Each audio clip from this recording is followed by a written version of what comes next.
अब एक नया टास्क मिला है यूपीएससी को सरकार के द्वारा। आप सब लोग अवगत हैं, वो अध्यापक नियुक्ति के लिए अनुशंसा भेजने को। इसका हम लोगों ने पाठ्यक्रम और परीक्षा के संरचना के बारे में अपने वेबसाइट पर प्रदर्शित कर दिया है और मैं समझता हूँ कि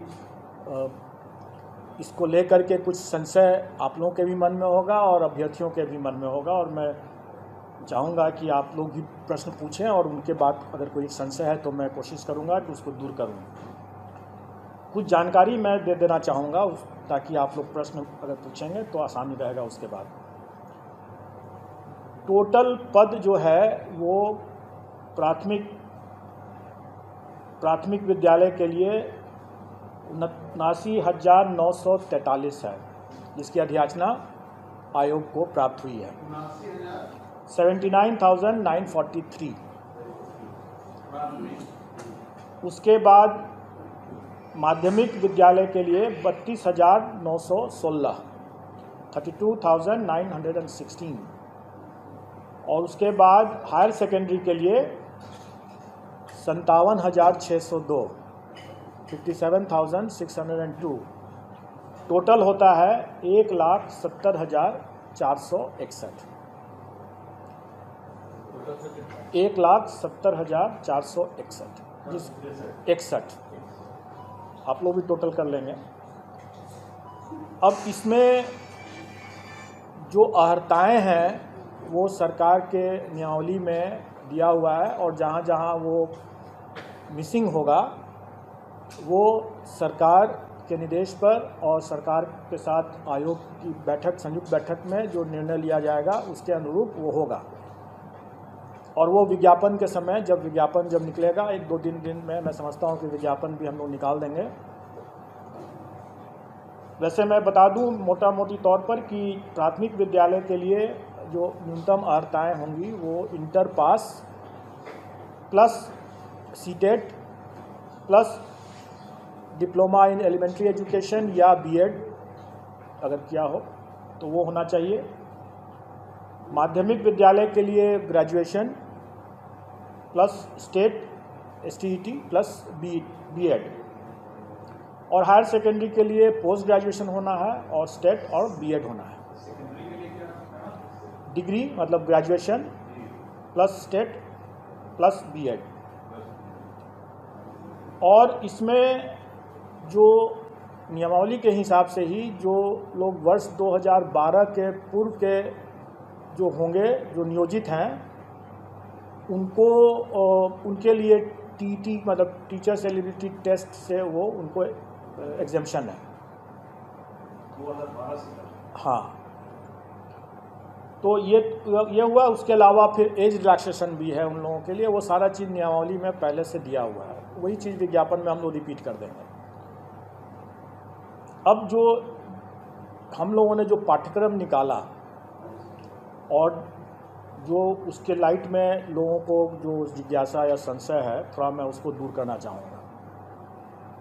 पहली बात कि ये लोग प्रश्न पूछ रहे हैं कि परीक्षा एक ही दिन में होगा, एक दिन से अधिक में होगा, तो हम लोग आवेदन जो मांगेंगे वो इन सभी पदों के लिए एक साथ मांगेंगे, एक ही आवेदन होगा। मतलब कहने का है कि एक कैंडिडेट अगर वो योग्य है तो वो प्राथमिक के साथ साथ वो हाई स्कूल के लिए भी और हायर सेकेंडरी स्कूल के लिए भी, तीनों के लिए वो अप्लाई कर सकता है। एक साथ अप्लाई एक साथ कर सकता है। और जब हम अप्लाई करने की जब हम उसको सुविधा देंगे, क्योंकि उसका हक भी है, अगर वो योग्य है तो तीनों में अप्लाई कर सकता है, तो स्वाभाविक है कि हम उसको तीनों के लिए परीक्षा में उत्तीर्ण होने के लिए भी हम उसी हिसाब से परीक्षा की तिथि को रखेंगे, ताकि अगर वो योग्य कैंडिडेट है तो वो तीनों परीक्षा में अलग अलग तिथि पर वो भाग ले सकता है। अब हम आते हैं पाठ्यक्रम के बारे में। पाठ्यक्रम या और परीक्षा की जो संरचना है वो हम लोगों ने इस तरीके से डिसाइड किया है कि एक पेपर जो होगा वो क्वालिफाइंग नेचर का है और वो भाषा का पेपर जो है वो क्वालिफाइंग नेचर का है। उसमें उसको सिर्फ पास करना है, उसका मेरिट में नहीं जुटेगा। उसमें भाषा में 2 सेक्शन रहेगा। एक सेक्शन अंग्रेजी है जो सबको करना है और दूसरा सेक्शन में विकल्प है, मतलब कि वो हिंदी, उर्दू या बांग्ला। क्योंकि हमारे पास जो पद आए हैं प्राथमिक में, उसमें बांग्ला के लिए 148 पद है, उर्दू के लिए 12,729 पद है और बाकी जो प्राथमिक के जो बाकी हैं वो सामान्य मतलब हिंदी के हैं। ये जो क्वालिफाइंग वाला जो मामला है जिसमें 25 मार्च का अंग्रेजी मैं आपकी जिज्ञासा को जल्दी ही शांत कर दूंगा। 25 मार्क्स जो रहेगा वो, और सभी एग्ज़ाम जो हमारे हैं वो MCQ बेस्ड हैं, मतलब कि ऑब्जेक्टिव टाइप के हैं और मल्टीपल चॉइस क्वेश्चंस रहेंगे। और क्वालिफाइंग नेचर का जो पेपर भाषा का है उसमें अंग्रेजी 25 नंबर के रहेंगे, 25 प्रश्न, और हिंदी या उर्दू बांग्ला जो रहेगा वो 75-75 का रहेगा। उसमें से कोई एक चुनना है उनको, मतलब टोटल 100 नंबर के 100 प्रश्न रहेंगे और पूरे पेपर में उनको 30% मतलब कि 30 नंबर न्यूनतम लाना होगा, तभी वो पास करेंगे, नहीं तो वो परीक्षा से, प्रतियोगिता से बाहर हो जाएंगे। इसमें जो लोगों को जिज्ञासा है कि पहला कि क्या 30% अंग्रेजी में अलग और हिंदी में अलग लाना है, तो ऐसी बात नहीं है। संयुक्त रूप से उनको 30% लाना है, मतलब 30 नंबर लाना है। लेकिन मेरा ये मानना है कि ऐसा नहीं हो सकता है कि कोई शिक्षक हों और वह सड़क पर अगर चल रहे हैं और सड़क पर जो रोड पर जो साइनेजेस रहता है वो अंग्रेजी में भी रहता है, उसको न पढ़ सकें, वो शिक्षक क्या हुए? जो राह चलते हुए जो रोड के जो साइनेजेस है उसको अंग्रेजी में अगर लिखा हुआ है तो उसको भी न पढ़ सकें, तो क्या वो अच्छी गुणवत्ता के शिक्षक हुए? इसलिए हम लोग प्रश्न के स्तर को हम लोग इस तरह से रखने का कोशिश करेंगे कि हम उनको, अंग्रेजी ज़रूर सरल रहेगा, कठिन नहीं रहेगा। हम मानते हैं कि यहाँ पर हिंदी भाषी प्रदेश है तो अंग्रेजी का प्रश्न कठिन नहीं रहेगा, लेकिन इसका ये मतलब हुआ कि हिंदी का भी प्रश्न सरल नहीं होगा, क्योंकि अगर हिंदी का प्रश्न भी सरल हुआ और अंग्रेजी का प्रश्न भी सरल हुआ तो सब हिंदी ही देख करके निकल जाएंगे। इसलिए थोड़ा हम लोग भी दिमाग लगाएंगे और मैं चाहूँगा कि अभ्यर्थी भी थोड़ा तो अंग्रेजी भी पढ़ ही लें, ताकि वो शून्य ना हो अंग्रेजी उनका, क्योंकि शून्य से अगर फिर वो फिर आगे नहीं बढ़ पाएंगे, राह चलता वो साइनेज भी नहीं पढ़ पाएंगे, तो वो अपने छात्रों को कैसे पढ़ाएंगे। ये रही बात जो हमारे वैकल्पिक जो क्वालिफाइंग नेचर के जो भाषा का जो पत्र है उसके बारे में मैंने बताया। इसके बाद अब मेन पेपर होगा। मेन पेपर 150 नंबर का होगा जिस पर कि मेरिट होगा, और हर स्कूल के कैटेगरी के लिए एक ही मेन पेपर है। जैसे प्राथमिक के लिए सिर्फ एक मेन पेपर है, अगर हम हाई स्कूल के लिए जाते हैं तो उसके लिए भी एक ही मेन पेपर है, और अगर हम इंटर स्कूल के लिए भी जाते हैं, मतलब हायर सेकेंडरी स्कूल के लिए जाते हैं तो उसके लिए भी एक ही मेन पेपर है। एक ही पेपर उसके बाद देना है, और वो अगर कोई अभ्यर्थी अगर तीनों श्रेणी के लिए अप्लाई करता है तो स्वाभाविक है कि उसको फिर तीनों पेपर देना होगा। अलग अलग दिन होगा लेकिन देना होगा तीनों के। मेरिट लिस्ट अलग अलग बनेगा क्योंकि सबके लिए अलग अलग वो परीक्षा है। अब रही बात कि जो भी 150 नंबर का जो मेन पेपर हुआ उसका कंपोजिशन इस तरह से रहेगा कि 100 क्वेश्चंस तो रहेंगे वही जो वो अपने विद्यार्थियों को पढ़ाते हैं, उसका टॉपिक, उसका चैप्टर, उसका विषय वो वही होगा जो वो अपने बच्चों को पढ़ाते हैं स्कूल में। इसलिए अगर ये जिज्ञासा है कि उसका हम सिलेबस में विस्तार करके दें, तो मेरा ये कहना होगा कि बिहार एग्जामिनेशन बोर्ड का जो सिलेबस है बच्चों के लिए, उसी को देख लें, उसी को पढ़ लें, चैप्टर उसी के हिसाब से कंप्लीट कर लें, उनका डिटेल सिलेबस हो जाएगा। अगर मान लें कि अगर कोई फिजिक्स का देखता है या कोई हिंदी का देखता है, तो जो अगर कोई इंटर का अगर है वो विषय, तो इंटर में जो पढ़ाई होती है एक फिजिक्स के स्टूडेंट के लिए, उसका वही रहेगा, चैप्टर कंटेंट्स वही रहेगा। प्राथमिक विद्यालय में भी अगर जो बच्चों को जो पढ़ाते हैं शिक्षक, वो वही रहेगा कंटेंट, वही चैप्टर्स वही रहेंगे। मतलब सिलेबस का जो विस्तार, डिटेल सिलेबस की जो लोग मांग कर रहे हैं, वो करना ज़रूरत नहीं है, क्योंकि अगर उसको देखना है तो अपने बिहार एजुकेशन बोर्ड का सिलेबस बच्चों का उठा के देख लें और उसी की पढ़ाई कर लें। अब रही बात कि शिक्षक हैं, वो बच्चों से उनका ज्ञान ज़्यादा होना चाहिए, बच्चों से उनका स्तर ज़्यादा होना चाहिए, तभी तो पढ़ा पाएंगे। तो स्वाभाविक है कि प्राथमिक शिक्षक के लिए जो अभ्यर्थी होंगे, उनका चैप्टर तो वही होगा जो बच्चों को पढ़ाने वाला है, लेकिन उसका स्तर जो होगा वो बच्चों वाला तो नहीं होगा। उनका स्तर जो उनके लिए जो, जैसे प्राथमिक शिक्षक के लिए न्यूनतम निर्धारित योग्यता जो है वो इंटर है, तो उसी के आलोक में प्रश्न पत्र का स्तर होगा। चैप्टर तो वही हुआ जो प्राथमिक विद्यालय में जो पढ़ाते हैं, लेकिन उसका जो स्तर जो होगा वो उनके जो न्यूनतम निर्धारित योग्यता, मतलब इंटर जैसे है, तो उसी को ध्यान में रख करके होगा कि इंटर पास एक अभ्यर्थी स्कूल प्राथमिक विद्यालय के बच्चों को पढ़ाएंगे तो उनको क्या ज्ञान होना चाहिए, जो भी विषय वो पढ़ाएंगे उसके लिए उनका क्या ज्ञान होना चाहिए, क्या स्तर होना चाहिए, वो उसी के आलोक में रहेगा। और उसी तरीके से अगर मान लें अगर +2 का अगर कोई शिक्षक है अभ्यर्थी, तो स्वाभाविक है कि वो +2 के विद्यार्थियों को पढ़ाने के लिए उसका स्तर तो उससे ऊंचा का होना है, तो फिर +2 के शिक्षक के न्यूनतम अर्हता जो है वो पोस्ट ग्रेजुएशन का है। तो पोस्ट ग्रेजुएशन का है तो हम लोग उसी के आलोक में कि वो इंटर के बच्चों को पढ़ाने वाले पोस्ट ग्रेजुएट अभ्यर्थी हैं, तो प्रश्नों का स्तर क्या होना है वो उसी के हिसाब से हम लोग तय कर लेंगे।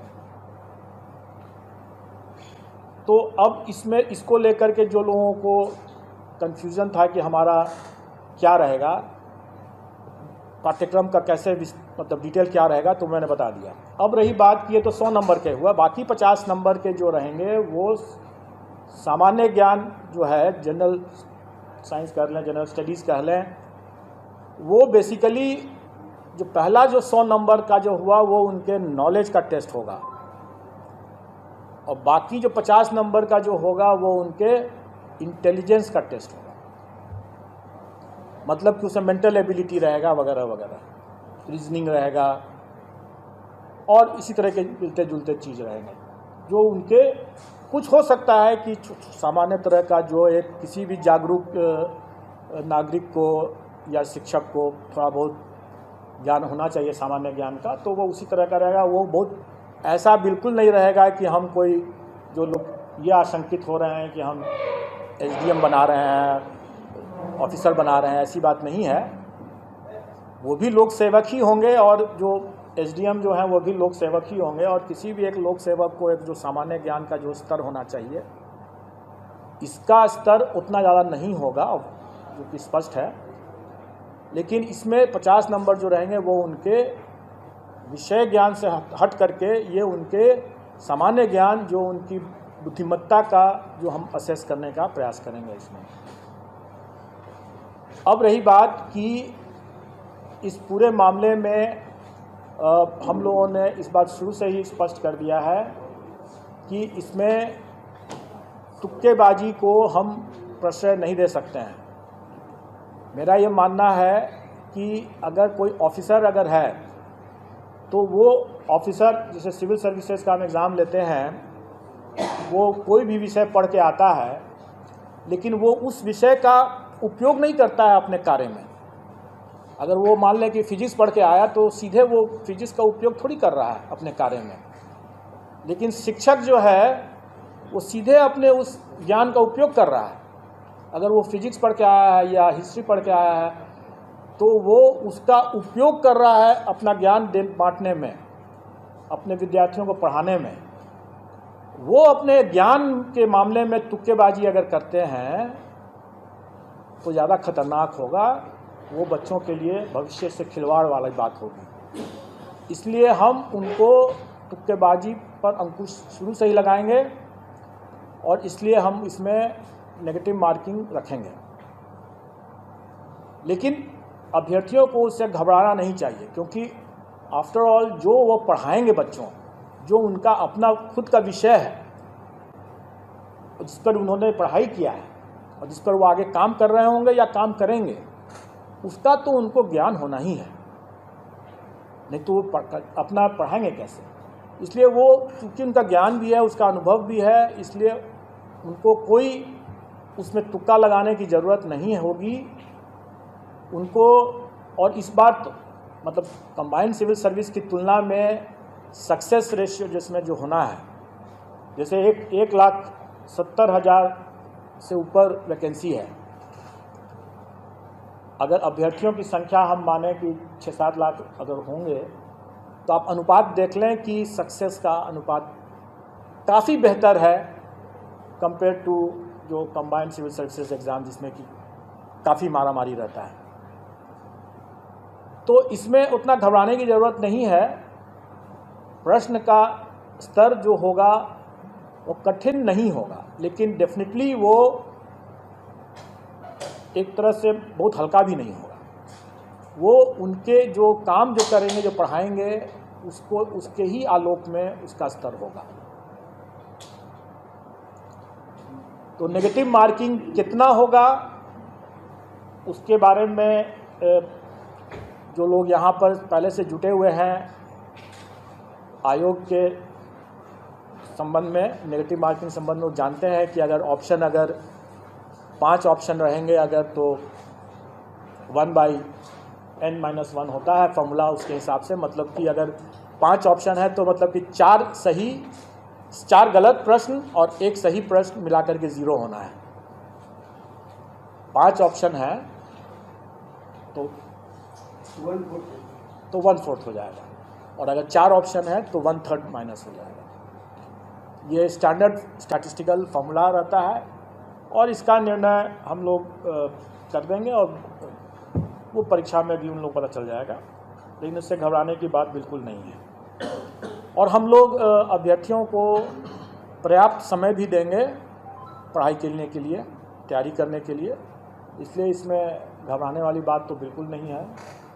और अनुपात जो सक्सेस का अनुपात इतना बेहतर है, मैं समझता हूँ कि जो अगर थोड़े से भी जो लोग पढ़ा रहे होंगे, ठीक से पढ़ा रहे होंगे, तो उनके लिए कोई दिक्कत नहीं होनी चाहिए, आ जाएंगे इसमें। अब आप लोगों का अगर कोई प्रश्न हो इसमें, कोई जिज्ञासा, कब तक होगा सर? एग्ज़ाम कब तक होगा? एग्ज़ाम हम लोग में कोशिश करेंगे कि हम लोग उनको लगभग 3 माह का हम लोग उनको टाइम तो देना चाहेंगे, 90 दिन का। दिसंबर में लगभग एग्जाम होगा, नवंबर तक तो आप लोग हम लोग एक साथ रोटी भी खा सकते हैं और सब्जी भी खा सकते हैं। तो हम लोग हम लोग सितंबर में अगर वो परीक्षा कर रहे हैं तो इसका ये मतलब थोड़ी है कि हम लोग उसके पहले परीक्षा दूसरा नहीं ले सकते हैं। हम लोग उसके मतलब नहीं, ऐसी बात नहीं, हम लोग आसपास हम लोग उनको पर्याप्त समय देंगे। और मोटा मोटी आप ये समझ के चलें कि अगस्त महीने में एग्ज़ाम होगा, अगस्त महीने में एग्ज़ाम होगा। हम लोग अभी चूँकि वो ये एग्ज़ाम 4 दिन चलेगा, क्योंकि 4 पेपर हो जाते हैं, और चूँकि हमें सबको मौका देना है, प्राथमिक के लिए भी और हाई स्कूल के लिए भी और हायर सेकेंडरी के लिए भी, इसलिए वो हमें समय लगेगा उसमें।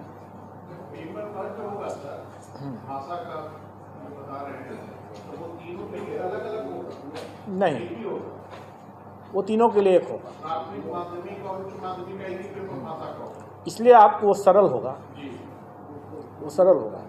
हम लोग चाहेंगे कि जो हमारे शिक्षक हैं वो अपने भी मतलब सर उठा करके चलें, और आप लोग भी जब जाकर के जब कभी चेक करते हैं और बोल पाते हैं कि उनको मतलब एक स्पेलिंग नहीं अपना रविवार शनिवार तक नहीं जानते हैं, तो फिर बड़ा दुखद स्थिति वैसी नहीं होगी बात। बस उतना ही जानना है उनको, क्योंकि उसके बाद जो अपने विषय के जो हैं वो अपने विषय के तो ज्ञाता हैं ही।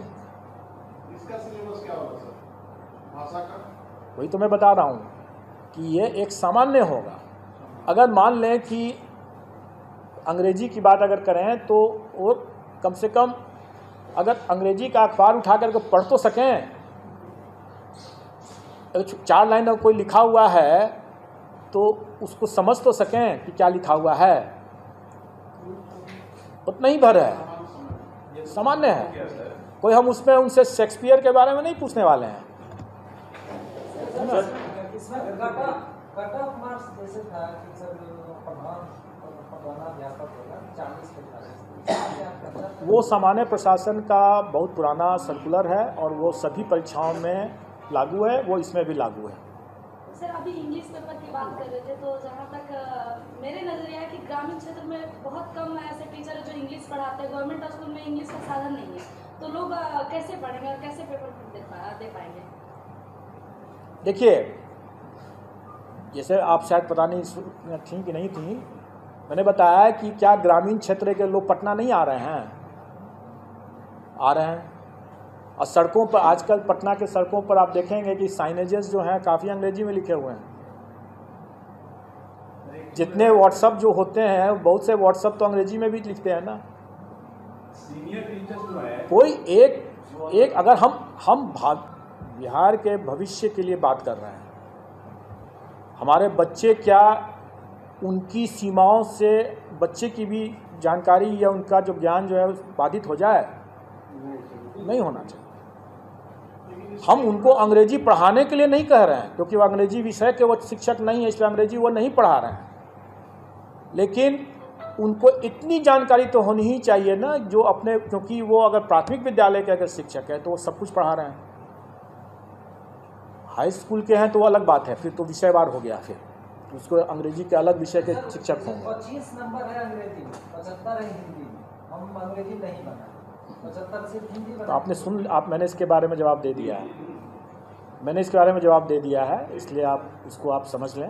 सर एक चीज़ है सर, इसमें कहा जा रहा है सर, जो बीएड और ये सब का जो क्वालिफिकेशन रखा गया, ट्रेनिंग से रिलेटेड क्वेश्चन क्यों नहीं सर रखा गया? Yes, good question.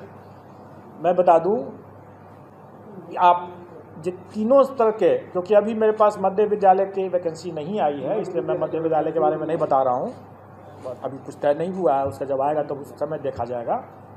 लेकिन अभी जितने भी स्तर लेवल के विद्यालय के शिक्षकों के बारे में मामला है, सब में देखेंगे कि अनिवार्य अर्हता में सीटेट, एस्टेट ये है या बीएड डीएलएड है।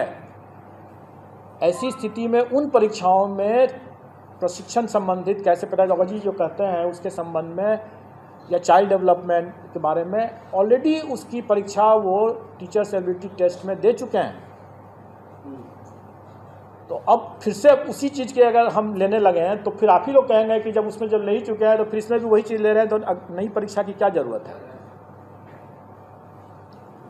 नई परीक्षा की ज़रूरत इसलिए है क्योंकि जो अभ्यर्थियों की संख्या अगर 6 लाख है और अगर हम उसमें से 1,70,000 ही को हमको अगर लेना है, तो स्वाभाविक है कि हम मेरिट बेस्ड ही हम सिलेक्शन प्रोसेस करेंगे।